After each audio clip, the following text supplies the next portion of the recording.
नमस्कार, जनपक्ष में आपका स्वागत है। मैं हूं प्रियदर्शन। मित्रों, विनोद कुमार शुक्ल नहीं रहे। ये नहीं रहे बोलते हुए भी एक तकलीफ हो रही है। लग रहा है कि विनोद कुमार शुक्ल होते तो शायद इस नहीं रहे को भी वह अपनी कविता में कुछ अलग ढंग से व्यंजित कर डालते। वो असल में शब्दों को उनका मर्म लौटाने वाले, शब्दों में एक तरह की मनुष्यता भरने वाले कवि थे। नहीं रहे को वो अपनी तरह से रचते और हम पाते कि इस नहीं रहने में भी कितना रहना चला आया है।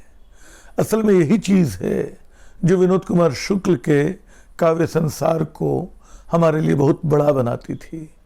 और वो कुछ नहीं करते थे, सिर्फ अदृश्य के दृश्य को, कालातीत में छुपे काल को और शब्दों के खोए हुए अर्थों को खोज लाते थे।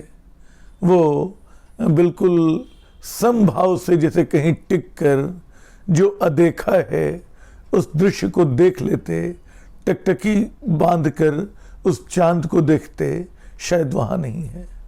तो आज विनोद कुमार शुक्ल नहीं है और हम सब उस नहीं है को देख रहे हैं। वो नहीं है जो विदा हो चुका है, लेकिन जो अपनी विदाई में बड़ी प्रखरता के साथ मौजूद है हम सबके भीतर, हम सबके चारों ओर, अपनी कविताओं के साथ, अपने उपन्यासों के साथ। मुझे अचानक बात करते हुए ख्याल आया कि जब मैं हिंदी के बेहतरीन कवियों की श्रृंखला तैयार कर रहा था, तब भी विनोद कुमार शुक्ल को उसमें भूलना असंभव था। तब भी उन पे मैंने उनकी कुछ कविताओं के साथ एक छोटा सा कार्यक्रम किया था।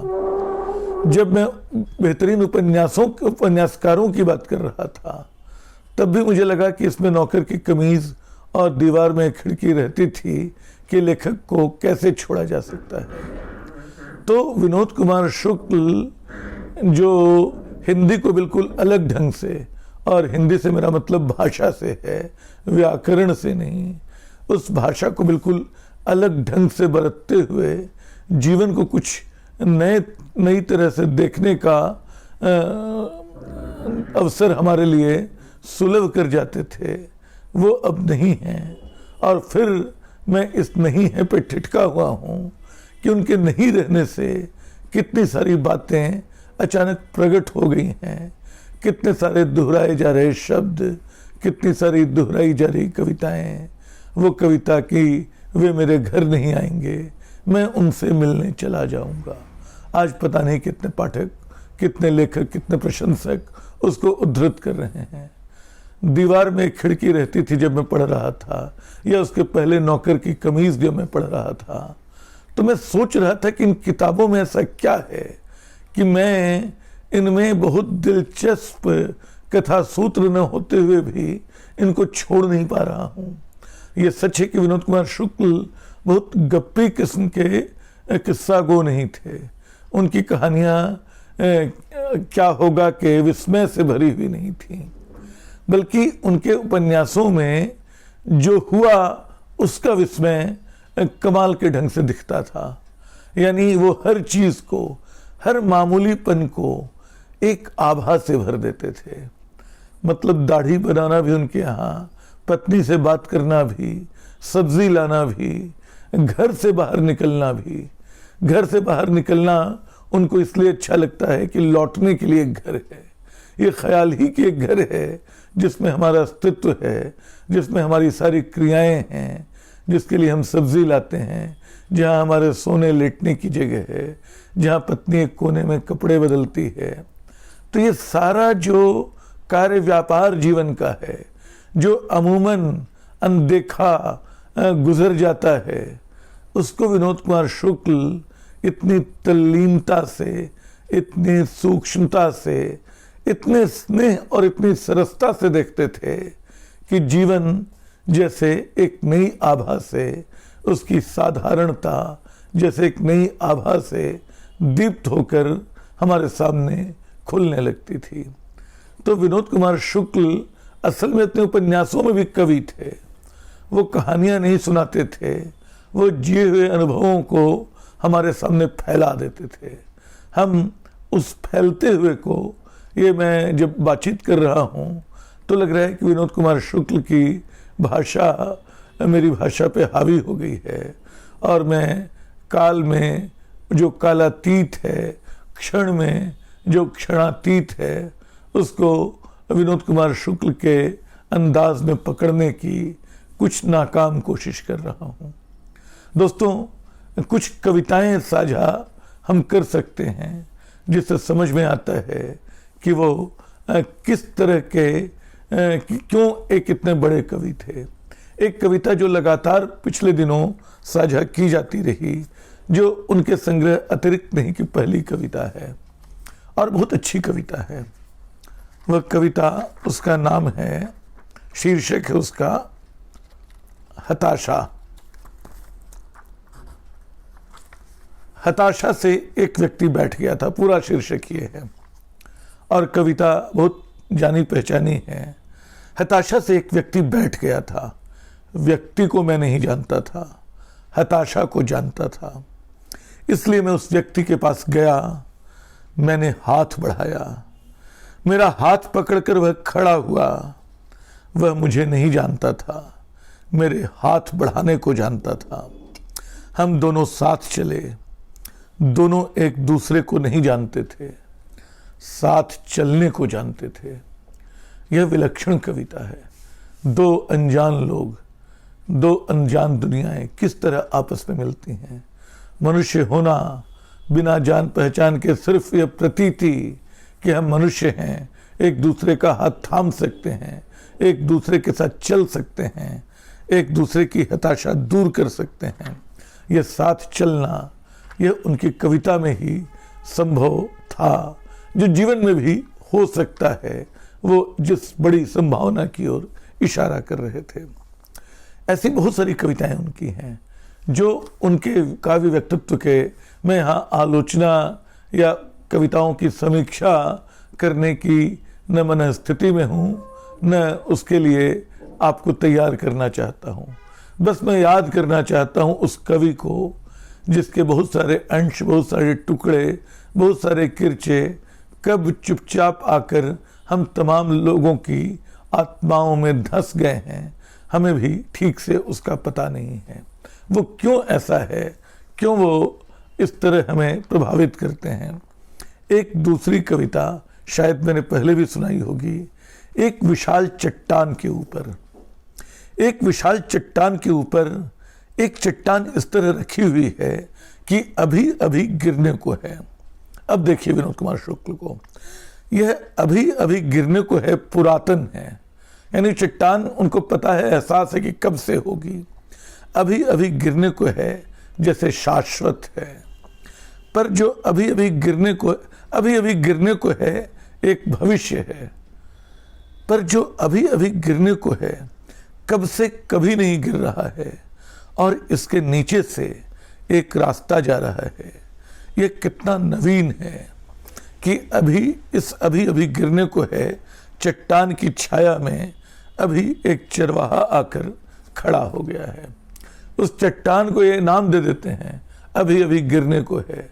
यह नाम उस चट्टान का हो जाता है जो न जाने कब से टिकी हुई है, जो गिर नहीं रही, लेकिन जो एक क्षण भंगुरता की याद दिलाती है, साथ में उस शाश्वत अनुभव की जिसको हम महसूस कर सकते हैं अगर हमारे पास विनोद कुमार शुक्ल जैसे दृष्टि हो। कई बार मुझे लगता है कि हिंदी लेखकों को उनका प्राप्य, उनकी वास्तविक मतलब उनके युवा काल में नहीं मिलता है, जब उनको मिलना चाहिए तब नहीं मिलता है। विनोद कुमार शुक्ल के साथ भी ये दुर्घटना हुई। ख्याति तो उनके हिस्से हमेशा रही, जो काव्य मर्मज्ञ रहे वो उनको पढ़ते रहे। जब 1971 में उनका पहला संग्रह आया था लगभग जय हिंद, तब लोगों ने देखा कि ये जय हिंद के साथ लगभग शब्द जोड़ने वाला ये नया कवि कौन सा है, कैसे वो एक राष्ट्रवाद के एक बड़े रूपक को बिना कुछ कहे थोड़े संशय में डाल रहा है। आने वाले दिनों में उनके दूसरे संग्रह आए। वह जो बहुत लंबा नाम था, वह आदमी चला गया विचार की तरह गर्म कोट पहनकर। शायद मैं इतने लंबे नाम वाले शीर्षक वाले शब्द को आगे पीछे कुछ कर दे रहा हूँ, लेकिन विनोद कुमार शुक्ल का यह अनूठापन, शब्दों से खेलने का उनका कौशल और खेलते खेलते उसके नए अर्थ प्रकट कर देने का उनका जो एक अपना अंदाज था, वो लगभग रिझा देता था। और उनकी कविता हमारे पीछे पीछे चलती थी। सब कुछ होना बचा रहेगा, अतिरिक्त नहीं, और कविता से बड़ी कविता। वो इतनी सहजता से उन दृश्यों को, उन चीज़ों को पकड़ लेते थे जो फिर दोहराने को मजबूर हूँ कि हम सबकी सहज सपाट दृष्टि से छूट जाती थी। उपन्यासों में भी उन्होंने ये काम किया। उनको तब भी प्रसिद्धि मिली, कीर्ति मिली, लेकिन शायद वो दौर 70 और 80 के दशकों का हिंदी में जनपक्षधर वाम कविता का ऐसा प्रबल दौर था, जिनमें नागार्जुन, त्रिलोचन, केदारनाथ अग्रवाल जैसे विराट कवि हमारे पास थे, जिनको हम जन कवि के रूप में पहचानते थे। विनोद कुमार शुक्ल ऐसे जन कवि कभी नहीं रहे, उनको होना भी नहीं था। हर कवि वो नहीं हो सकता है, हर कवि का अपना अंदाज हो सकता है। इसका मतलब ही नहीं कि वो नागार्जुन से छोटे या बड़े थे, या नागार्जुन उनसे छोटे या बड़े थे, या केदारनाथ अग्रवाल या केदारनाथ सिंह उनसे बड़े या छोटे थे। वो अलग थे। वो एक ऐसी चट्टान थे जो अभी अभी गिरने को है, लेकिन टिकी हुई है, जो न गिरने वाली चट्टान बनी हुई है।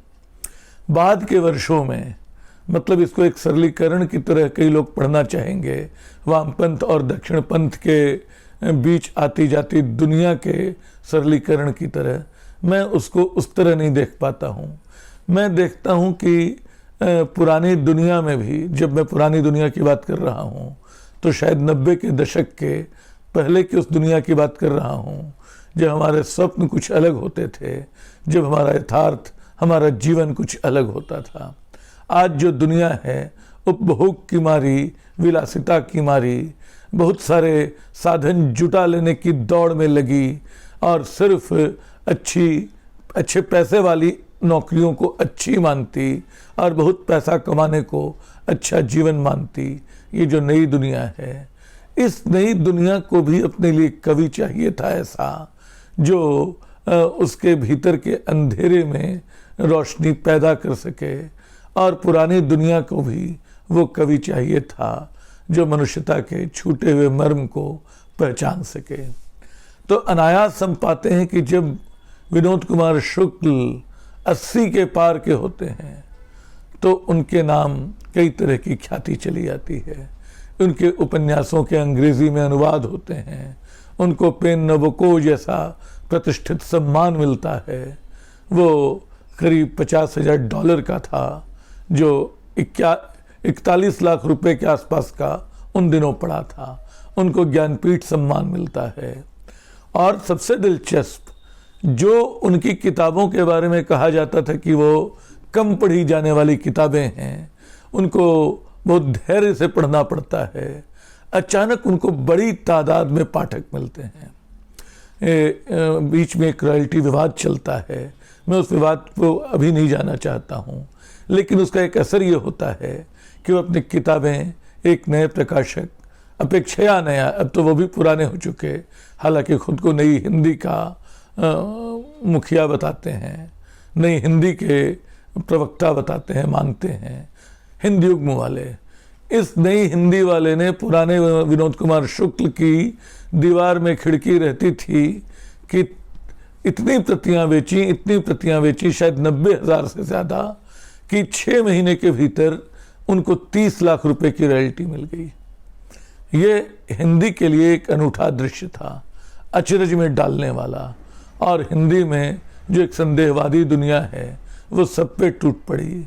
उसने तरह तरह के सवाल खड़े किए, और एक सिरा ये भी चला सवालों का कि छत्तीसगढ़ में जो आदिवासियों के साथ हो रहा है, उस पर विनोद कुमार शुक्ल क्यों नहीं लिखते हैं।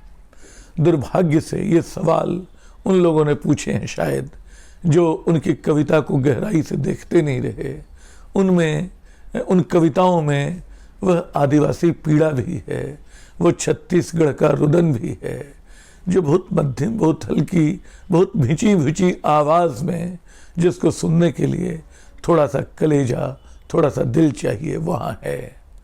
खैर, ये बातें ख़त्म नहीं होंगी। विनोद कुमार शुक्ल चले गए हैं, लेकिन कहीं नहीं गए हैं। वो हम सब के बीच हैं, हमारे हाथ में हैं, हमारी ज़ुबान में हैं, हमारी स्मृति में हैं और आने वाले दिनों की चर्चाओं में हैं। शुक्रिया।